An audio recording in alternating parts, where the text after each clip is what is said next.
কি রান্না করবা? রুটি দিয়ে চিংড়ি শুটকি দিয়ে কাটালে রুটি দিয়ে চিংড়ি শুটকিটি প্রথমে হালকা করে একটু উত্তর সারা বাজে পাইলা লাগবে না?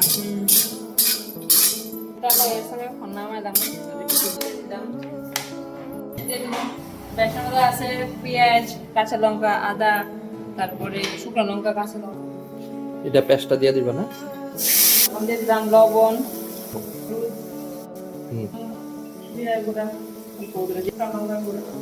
কাবুলের দিক ভালো করে কষাইয়া রুটি দিয়ে দিলাম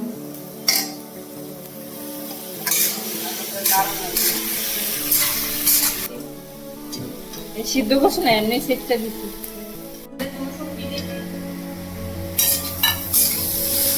তারপর কিটা করবা? জল দিয়ে সেটা পুরানো সিদ্ধ করুন বাদ করে দেবো 15 মিনিট রান্না করি।